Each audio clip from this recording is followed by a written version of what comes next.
Okay, let's dig into a single chapter of ancient law today. Deuteronomy chapter 24. Mm. It's kind of amazing how much ground it covers, isn't it? Just this one section. It really is. You've got everything from marriage rules to, well, labor laws and social welfare. Yeah, exactly. So it gives us this snapshot into their priorities, their values back then. Yep. Let's jump in. Okay. So right at the start, verses 1 to 4, we get these rules about marriage Okay. and divorce. Pretty specific stuff. Very specific. It lays out this scenario, right? A Yeah. man divorces his wife. She marries someone else. And then that second husband dies, or maybe he divorces her too. Right. And here's the kicker.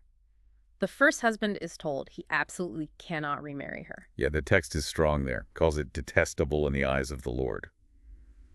What do you think is going on there? Why that particular restriction? Well, it seems to be about preventing ambiguity, maybe preventing a situation where a woman could be sort of passed around. The language used, defiled, it might be less about personal impurity and more about her changed legal status after that second marriage. It kind of solidifies the reality of that second union. I see. So it adds a layer of seriousness or finality to the divorce and remarriage. Seems like it, yeah.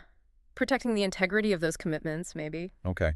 So moving on from there, a big chunk of the chapter really shifts focus, doesn't it, towards protecting vulnerable people in daily life. Absolutely. You see this pattern emerge across several laws. It's like the legal system is deliberately building in safeguards for those who didn't have much power. Like who, specifically? Well, you've got the poor, hired workers, aliens, foreigners living among them, the fatherless, and widows, groups that often lacked land or, strong family backing. Right, the standard safety nets of the time. Exactly. Land was everything. Without it, or without a male head of household, you were really exposed. And the laws get so practical.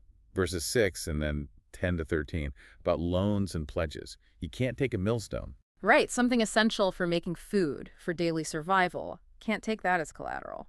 And the cloak thing, if you take a poor person's cloak as a pledge. You have to give it back by sunset. Simple as that. They needed it to sleep warm. And the text calls doing that an act of righteousness. It's not just optional kindness. No, it's codified care.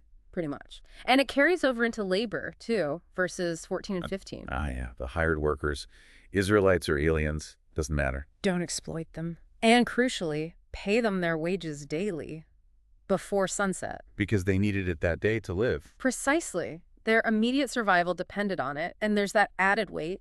If you don't pay, they might cry out to God, and you'd be considered guilty of sin. So there's a divine accountability aspect to fair wages. Definitely. And then this concern for the alien, the fatherless, the widow pops up again later, verses 17 to 22. Justice pledges again. And even farming practices, right, when you're harvesting. Yeah.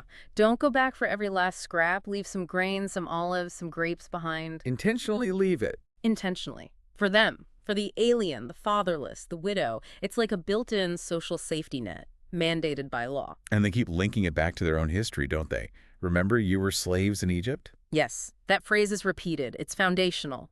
Their own experience of being powerless and exploited in Egypt is the reason they're commanded to act with compassion and fairness.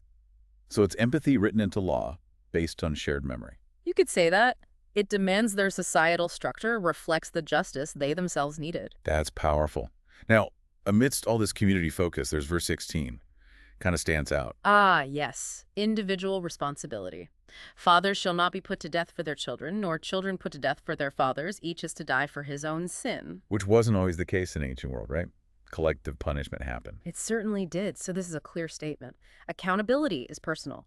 Justice targets the individual wrongdoer, not the whole family. Okay.